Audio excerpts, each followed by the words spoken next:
ऐसे करते करते एक मंदिर के अंदर एक पंडित जी भगवान शिव का पुजारी था, मैं वहां चला गया।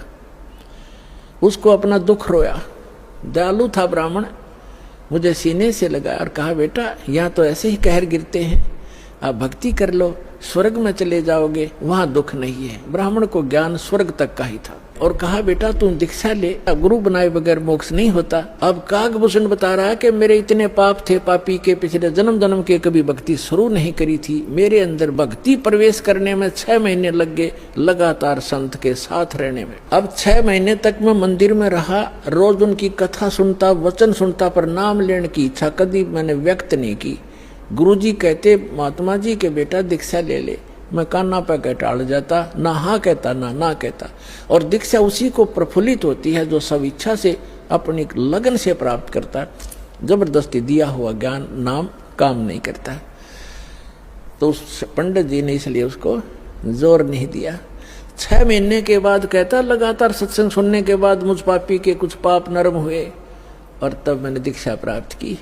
दीक्षा प्राप्त करके कुछ दिनों के बाद फिर मेरे अंदर एक बकवाद भागी। जो गुरुजी कथा सुनाया करते हो मुझे भी याद होगी।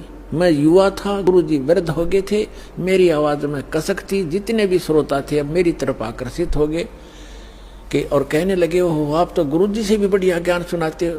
अपने आत्माओं यहाँ मार खाता प्राणी, इस ज्ञान को सुनकर कोई वक्ता बन बैठेगा, 10 उसके प्रशंसक हो जाएंगे, वो भी अपना नाश जीवन करेगा। अब ज्ञान पुराणों का था, बढ़िया और घटिया क्या हो गया इसमें, गुरुजी से बढ़िया सुनाने लग गया वो। तो यहाँ मार खाते श्रोता भी और भक्त भी मार खाते, मान बढ़ाई छा जाती है, सबसे बड़ी दुश्मन है जीव की। एक दिन मैं बैठा था, कथा कर रहा था, श्रोता बैठे थे। गुरुजी आए मंदिर में अपने घर से। मैंने खड़ा होकर सत्कार नहीं किया क्योंकि मैं अपनी बेइज्जती समझूं था कि खड़ा होऊंगा तो सबका अट्रैक्शन इधर गुरुजी की तरफ हो जाएगा। अब मैंने बैठे बैठे दर्शन कर लिए, ऐसे बस थोड़ा सा नाम मात्र सा सिर झुकाया, खड़ा नहीं हुआ मैं।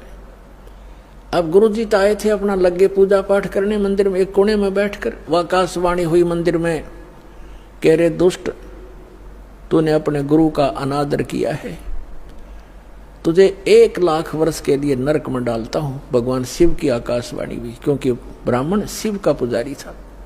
अब वो आकाशवाणी सुन ली गुरुजी ने। उसने कहा, अरे बेटा भूषण, उसका नाम कुछ और था उसमें, बेटा भगवान क्यों नाराज हो गया तेरे से। गुरुजी ने नहीं ध्यान दिया कि इसने मेरा आदर किया या अनादर